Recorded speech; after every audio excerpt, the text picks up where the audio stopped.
for the system of inequalities homework. Let's go ahead and get started with problem number 1. So we need to sketch a solution to each system of inequalities. And the sketch is your answer because there is no one right answer to this system of inequalities. There's infinitely many answers, but they are still contained to a region on the graph that is outlined by these two equations. These are like the boundaries. We can start calling them boundaries if we want to. All right, so I'm going to graph that top one. It's in y equals mx plus b form. So I can just put a point at my y-intercept of -3, and then attach the slope, which is -6. So -6 could also be expressed as -6 over 1, or 6 over -1. All of these are equivalent, but these fractions give me the rise over run, so I'm going to use them. This means go down 6, right 1, or go up 6, left 1. I can't go down 6, right 1, so I go up 6, left 1. I get another point. I'm going to connect those, but the type of line you connected with is really important. If it's one of these two symbols, a less than or a greater than, use a dotted line. All right, if it's one of these symbols, less than or equal to, greater than or equal to, use a solid line. All right, you'll notice that these both have that or equal to part, these don't. That means that the boundary itself is not going to be included in our answers. It means our answers go right up to this boundary, but if you are exactly on this line, you are not a solution to the system. All right, now we have to do some shading. And for this, we need another little key. If it's a less than or equal to, we're going to shade below. If it's a greater than or equal to, we're going to shade above. All right, this is a less than, so we're going to shade below. So I go to a point on my line and go down. I'm in the below side. I'm going to shade right up to that line, and then everything over here. All right. Now I'm going to graph my second line. Y is less than or equal to -x plus 2. Again, mx plus b form. I can put a point at its y-intercept of 2. From there, the slope is -1. I can turn that into the fraction -1 over 1 or 1 over -1. They're all equivalent, meaning that I can go down 1, right 1 to make my dots going this way, or up 1, left 1 to make my dots going this way. And then that, I'll check over here, gets a solid line. So I got to be sure I pick a solid line for these. And then shade below. Looking at my key, I'm going to shade below. So below this line. And we'll see as I shade below this line, one of my regions just got a little bit darker. So the region that got darker, that's our overlap, and that's what we want to end up keeping. So we can leave our answer like this, and I will just know that this is the region you meant. But if you've got an eraser, it's good to come back and erase the shading in these regions where there wasn't overlap, because these only make one of the inequalities true. We need to make them both true at the same time. All right, so I'm going to come along, erasing right up to that line and getting rid of all of this over here. Okay, and then that is our region of solutions. If we want to double check this, we pick a point that's well inside that region.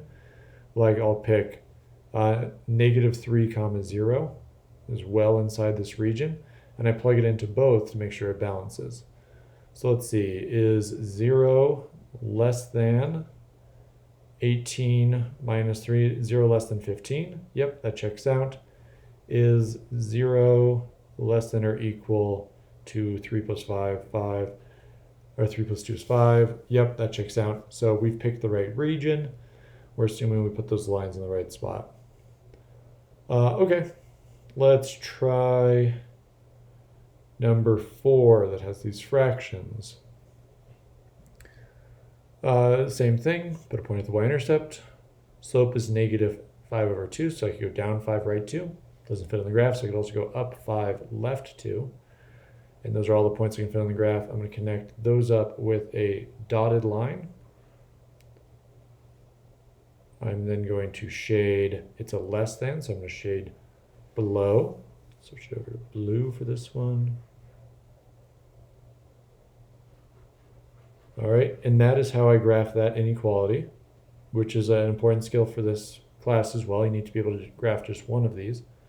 Sometimes a lot of you just do one, but now we got to graph the other one on the same graph.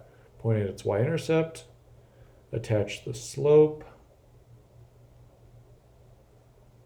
connect these with another dotted line. So it's possible to have two dotted lines. It's not always one solid, one dotted. And this is a shade above situation. And as you get better at this, you don't have to shade this whole region over here if you know you're going to erase it. I already see all of my overlap over here. So I'll just start erasing now. Maybe I need a little bit bigger eraser. All right, and if it ends up looking sloppy, you can come back in with your highlighter. Make sure you get just that region there. Okay, and you can double check that. It's a good idea. Let's graph number 5 because it's got this y is less than or equal to 3 thing here. So we graph the first one. That's the one we know how to do. We put a point at -2. The slope is 5, so we go up 5, right 1. Connect that with a dotted line. I already got my dotted line out. All right, and then this is a less than, so we shade lower. Less than, think lower. Okay. And then y is less than or equal to 3. So that's going to be y equals equations create horizontal lines. We can use the acronym HOI-VUX to remember that. So y equals creates horizontal.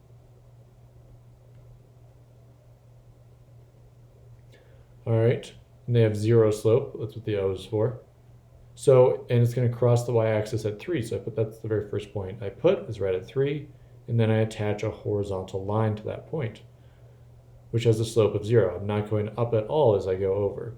This gets connected with a solid line. Those same rules still do apply. And then I'm going to shade below this line. And I can already see below would be this region here. I don't even need to shade over there. I can just make this a little bit more bold. And then erase this piece up here. Oh, too big of an eraser now. All right, and that is the region of solutions for this one. Number 6, I can tell that these two lines are parallel without even graphing them. I can tell because they have the same slope. So same slope, that implies they are parallel. All right, and this can happen in 2 different ways. You're going to have railroad tracks, and you're going to end up shading either above, in between, below, or not at all if the shading doesn't overlap. And that would be a no solution. But let's see what we get here. So put a point at the y-intercept of -3, attach the slope, which is a +2. I just went down 2, I was supposed to go up 2. All right, same with the other one, y-intercept of 2. Just getting out my line tools. This one was supposed to be solid. This one was supposed to be dotted. Oops. It's acting like it wasn't going to go up that high. Okay. Now, with the first one, I needed to shade above. With the second one, I shade above as well. And when I'm above both lines, I'm in this region over here. And you'll notice this line actually doesn't end up mattering at all. It's only the second line that we graphed.